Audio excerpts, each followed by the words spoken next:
This is Nikki Sun from MovieWeb. I'm so excited to be in conversation with the director and co-writer of Somebody I Used to Know, Dave Franco. How are you today?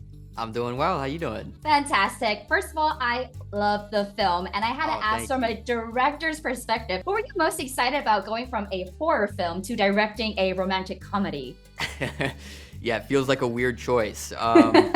No, they are two genres that I just have so much affection for, and my wife and I wrote this one together, and we wrote it at the very, very beginning of COVID lockdown, and at the time, the movies that we were watching were very uplifting and positive and optimistic, just because that's all we could really stomach during that time, and so we just thought to ourselves, like, let's do our version of that and hopefully put out something positive into the world. And it's about three people who really help each other rediscover who they are. So I was wondering, how has working together with Alison in this dynamic helped you rediscover who you are? I think she's just given me confidence, and it's just amazing to have her there every step of the way where, as a director, especially on the first movie I directed, there's moments where you just get in your head and you start to spin out, and she was there with me to be like, relax, everything's going great, like, don't get in your head, I know you're a perfectionist, but it's all going well.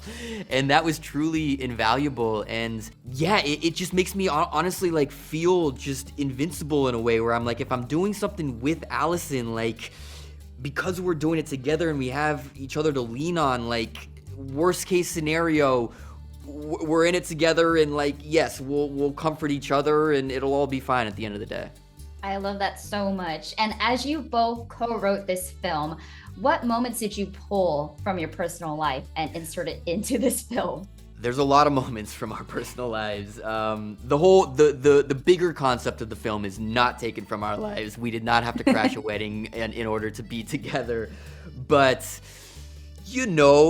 without giving too much away, what can I say? I mean, Allison's character sings little ditties throughout the whole film, and that is something that happens in our household on a daily basis, where I'll hear Allison across the house singing to our cats, making up these little ditties.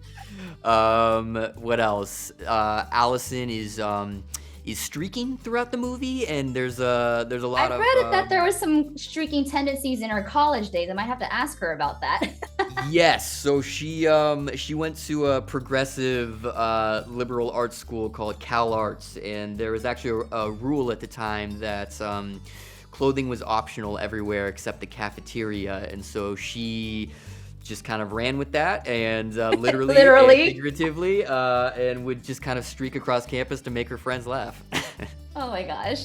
And can you give insight to the audience as to your creative process? You are an actor, producer, director. You're truly someone who is an artist, who is passionate about their craft. I see that. And I just wanted to see if you could share your creative process. And what do you do if you ever have a writer's block? Writer's block happens very often, more often than not. Like, it's actually very rare that I have an idea that I get so excited about that I'm like, you know what? I'm gonna invest years of my life into this thing. But I don't know, for me, I remember like when I was first starting out, and I felt so lucky and fortunate to be working, but I remember some of the earlier projects, they just weren't really aligning with my sensibilities. So there were these jobs that I wasn't necessarily proud of. I was happy to have the experience, but eventually I was like, you know what? I'm going to take things into my own hands a little bit. And so I paired up with one of my friends from childhood who's also a director, and we just started making these short films for the website Funny or Die, which was a huge website at the time. And that was kind of our film school where we did everything. We would write these shorts, we would act in them, direct them, edit them, and I think that's kind of those silly little projects are why I'm doing what I'm doing now. Yeah, and I noticed that your 3 director credits on IMDb have your wife Alison in them. Is that coincidence What's the third or one? not? I'm curious.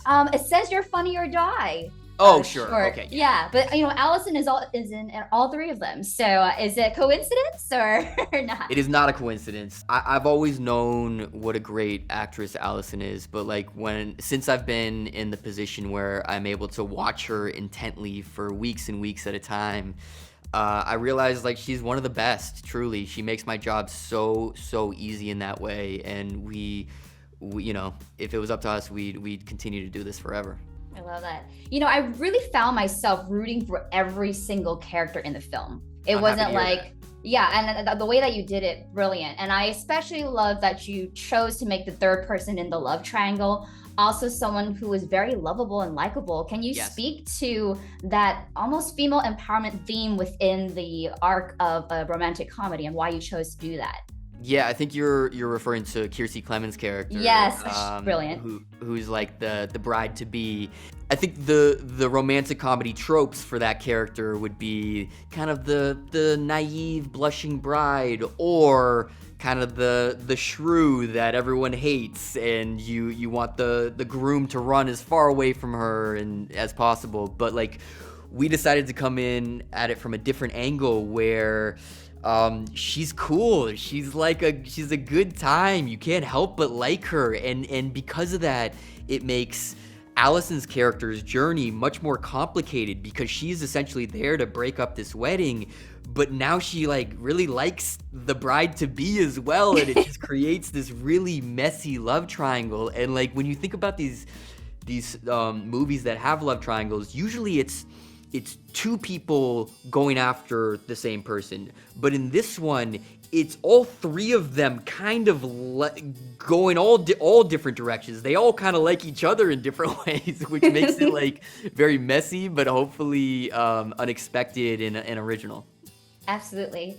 And this film is strategically releasing right before Valentine's Day, Sad Day, Galentine's Day, however you celebrate. But what's one piece of advice to keep it fresh when dating so they don't become somebody you used to know?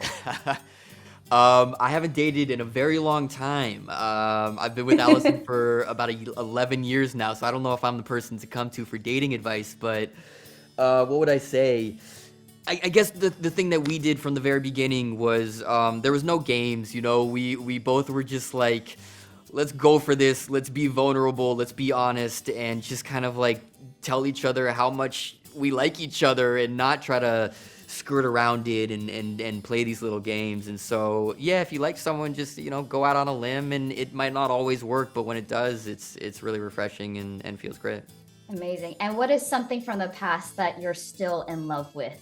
I guess movies. I mean, the reason I even got into acting is I just loved movies. My first job ever was at a mom and pop video store, where I was 14, and it was actually illegal for me to be working there at that age. And so they essentially paid me by allowing me to take home as many movies as I wanted. And so that's just how I started watching everything. And I had never, when I got to LA, acting was not on my mind at all, but I kind of got into this acting class, and even though I didn't like it for a long time because I was so nervous, I had never performed like that before, in the back of my head I was like, this is a way into the movie business, and if let me just stick this out and see what happens. And over time I really grew to love acting and have fun with it. But being able to kind of now be behind the camera and do all these different jobs, it's amazing. I feel really fortunate.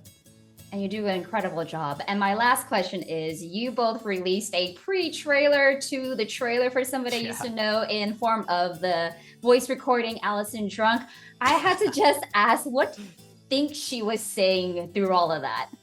I couldn't tell you. This is one where the gibberish is very hard to determine exactly what she's saying. But the truth is, like, from when we first met, almost 11 years ago, I still have voice notes from her from that time that I knew deep down, I was like, I'm gonna want these one day. And so I have these, like, also kind of, some are drunk, some are just very sweet and lovey, but it's just nice to have these things to look back on and be like, oh yeah, we've always really liked each other, and it's amazing that we still do. Oh, well, thank you so much for sharing. It's been a joy watching one of my personal favorite Hollywood couples in the industry working together. And I'm so excited for audiences to catch your next directorial film, Somebody I Used to Know. So thank you for your time today, Dave. No, really appreciate it. I appreciate all the kind comments.